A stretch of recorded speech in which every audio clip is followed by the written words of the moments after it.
So let's review what the students will have completed by the time that we say, let's put all of this together. What is it that they have completed so far? They have learned the syllable types. They have also learned how to decode base words that have 2 to 3 syllables, more than 3 syllables. They have learned prefixes that carry meaning, affixes that have meaning. They have learned suffixes that they carry meaning, but also they are derivational or inflectional. And now we're putting it all together. The intention for this, for the reason we have included that putting it all together, is to give to the students that confidence that now you have a really long word, a really big word. It is a big word, but you have the strategy, you have the skills, you have the knowledge to read such a big word. So don't get intimidated by the word. You know how to read this word. And even when it is challenging, try out using your strategy, be flexible in the application, and you can read the word. Also, you can spell that word. So we are trying to build the confidence to the students that now they can really, they have these necessary word attack skills to decipher those long words that they can really be intimidating for young learners. So if I select now the putting it all together section of the lessons, again, you have the same structure that we have seen so far: lesson materials, lesson agenda, the helpful resources for your links for you to use in order as a quick reminders. Now, when I will go into these lessons, I will show you and I will model the parts so that you will see how we work.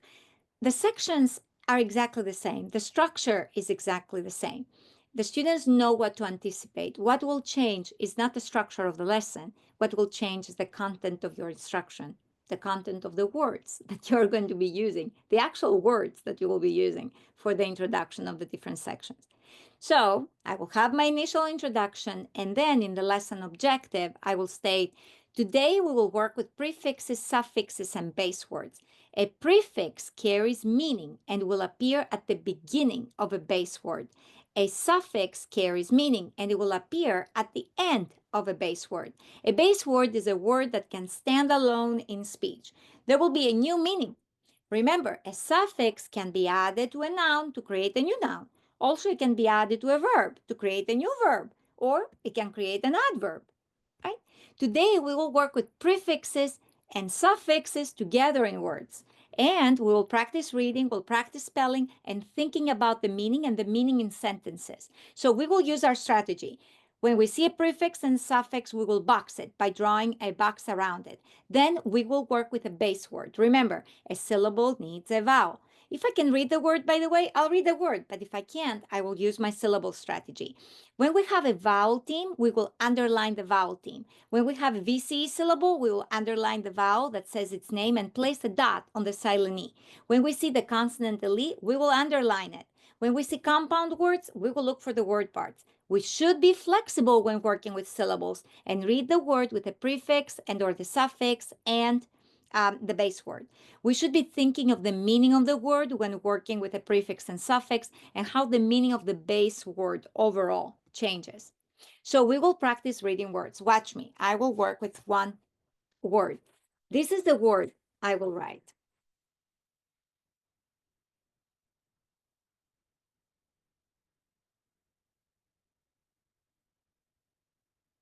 Believe it or not, it covers the entire, the entire board. So this is the word. I will use my strategy. I see it's a long word. I will box the prefix. I will box the suffix because I see the ION part. So now I will see the rest of the word. I see this word. I can't really read the word. So because I can't read the word, I will underline each vowel. So I will now underline, underline, underline, underline. And I will now read. I see one consonant after re and an R. So it is an per. It is a blend. So I will break here. Re, pray, representation. Representation. Representation. representation. So the word is representation, to represent something. So it is misrepresentation. It is not representing something. The word is represent, and with the affix, it's misrepresentation. I can hear that s sound as z, representation, but it is an S. I told my mom I was done with homework, but that was a misrepresentation because I still needed to work on math. Then I have another word. So you see the words are more challenging.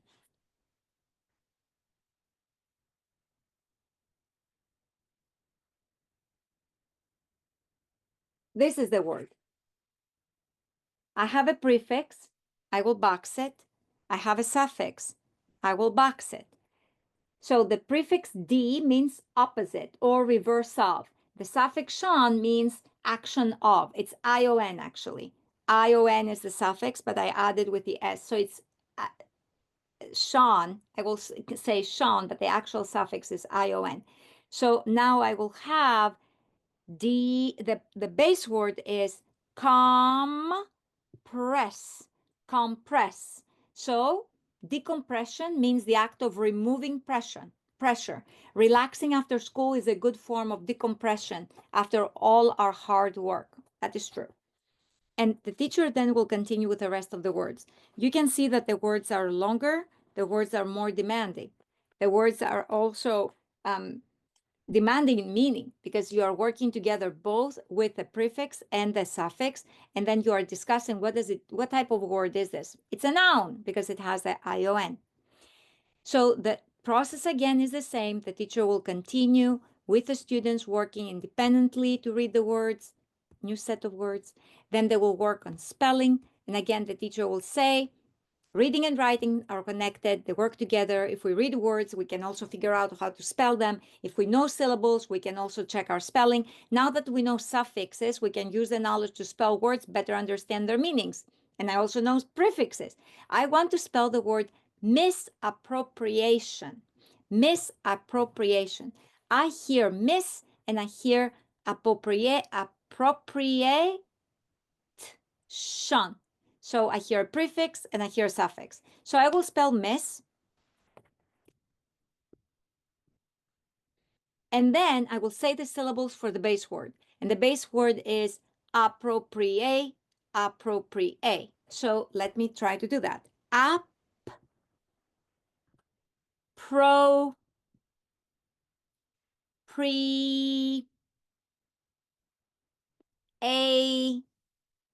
And then I said that I hear Sean at the end, but in reality it's the Tion.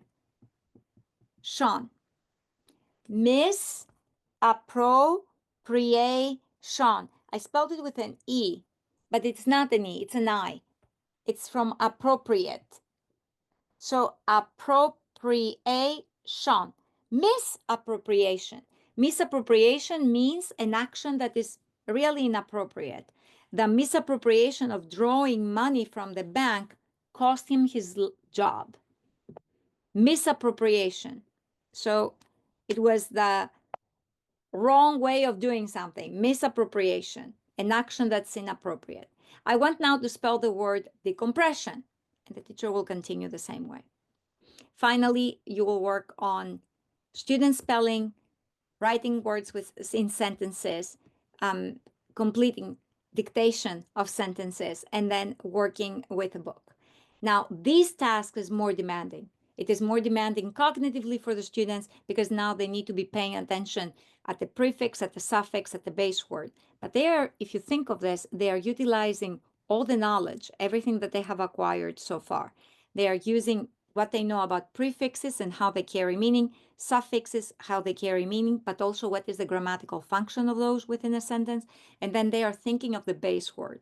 And if they know the base word, they can read the base word, they can spell the base word. If they don't know it, we ask them that they resort back, they move back into the use of syllables. So they will break the word in syllables.